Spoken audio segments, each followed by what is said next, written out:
اعوذ باللہ من الشیطان الرجیم پناہ مانگتا ہوں میں اللہ کی شیطان مردود سے۔ بسم اللہ الرحمن الرحیم شروع اللہ کا نام لے کر جو بڑا مہربان نہایت رحم والا ہے۔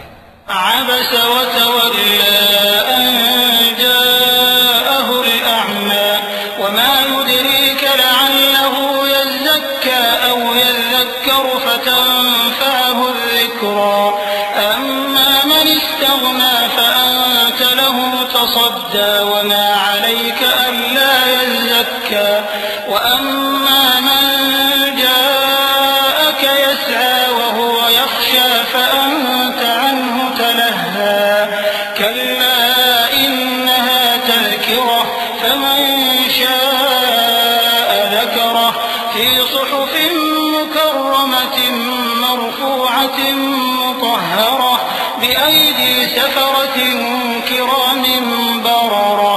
پیغمبر صلی اللہ علیہ وآلہ وسلم نے تیوری چڑھائی اور منہ پھیر لیا کہ ان کے پاس ایک نابینا آیا، اور تم کو کیا خبر شاید وہ پاکیزگی حاصل کرتا یا وہ سمجھ جاتا تو تمہارا سمجھانا اسے فائدہ دیتا۔ اب وہ جو پرواہ نہیں کرتا سو اس کی طرف تو تم توجہ کرتے ہو، حالانکہ اگر وہ نہ سنورے تو تم پر کچھ الزام نہیں۔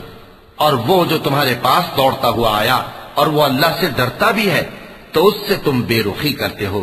دیکھو یہ قرآن نصیحت ہے، پس جو چاہے اسے یاد رکھے، قابل ادب ورقوں میں لکھا ہوا، جو بلند مقام پر رکھے ہوئے اور پاک ہیں، ایسے لکھنے والوں کے ہاتھوں میں ہیں جو بلند مرتبہ اور نیکوکار ہیں۔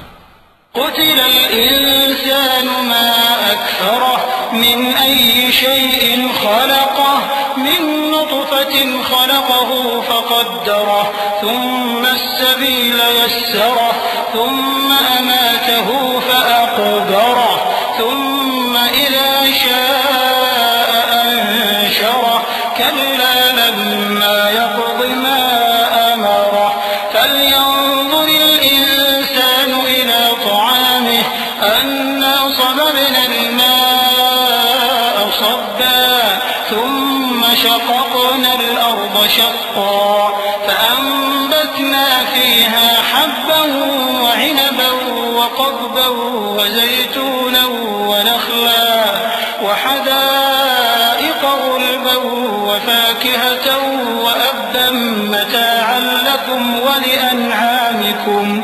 انسان مارا جائے، یہ کیسا ناشکرا ہے۔ اسے اللہ نے کس چیز سے بنایا؟ نطفے سے بنایا، پھر اس کا اندازہ مقرر کیا، پھر اس کے لیے رستہ آسان کر دیا، پھر اس کو موت دی سو اسے قبر میں پہنچایا، پھر وہ جب چاہے گا اسے اٹھا کھڑا کرے گا۔ کچھ شک نہیں کہ اللہ نے اسے جو حکم دیا اس نے اس پر عمل نہ کیا۔ تو انسان کو چاہیے کہ اپنے کھانے کی طرف نظر کرے۔